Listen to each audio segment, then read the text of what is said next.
À Abidjan, la 60e assemblée annuelle du Conseil des gouverneurs de la BAD et la 51e assemblée annuelle du FAD ont baissé les rideaux ce vendredi au Sofitel Hôtel Ivoire.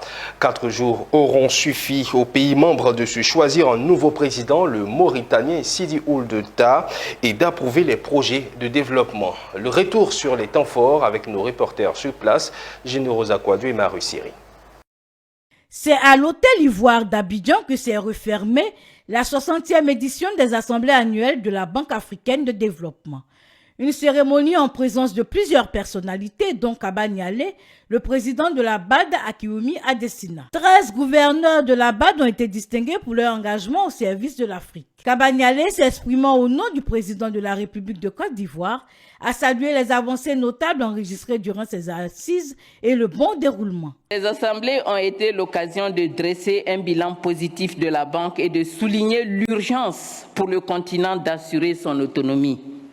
Elles ont également permis de faire des recommandations pertinentes pour un développement inclusif, résilient et durable du continent. J'espère qu'au cours de ces assemblées, vous avez profité de l'hospitalité ivoirienne et apprécié la diversité culturelle de notre pays. Le président de la Banque africaine de développement, Akiwumi Adesina, a quant à lui exprimé sa satisfaction et encouragé les États membres à poursuivre les réformes pour un développement inclusif. L'assemblée annuelle du groupe de la Banque sont des moments de choix pour faire de la réflexion et pour faire des rencontres et bien sûr, nous voulons faire une ouverture. C'est aussi un moment spécial pour vous, gouverneur de la Banque, de mieux comprendre, examiner, discuter et donner des orientations pour les priorités essentielles de la Banque africaine de développement.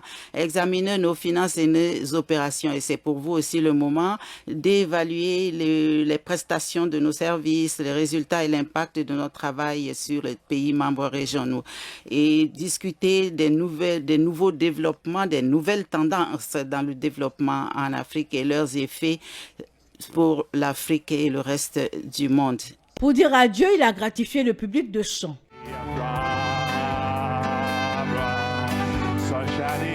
La cérémonie a été aussi marquée par la passation de charge à la tête du Conseil des gouverneurs. Le ministre congolais de l'économie, du plan et de l'intégration africaine, Ludovic Ngatse, succède à Kaba Niale. Concernant le défi de développement, l'Afrique a des potentialités énormes pour assurer sa transformation structurelle. Si je prends l'exemple de notre pays, pour mettre en place son énorme potentiel, il est indispensable de financer les projets d'intégration régionale, notamment tous les corridors routiers et le pont route-rail sur le fleuve Congo entre Kinshasa et Brazzaville qui connectera l'Afrique centrale avec l'Afrique de l'Est et du Sud. La République du Congo portera un regard particulier sur cette question durant l'année de sa présidence. Une nouvelle page s'ouvre pour la BAD, toujours tournée vers l'unité et le développement durable du continent africain. Les prochaines assemblées annuelles de la Banque africaine de développement se tiendront du 25 au 29 mai 2026 au Congo.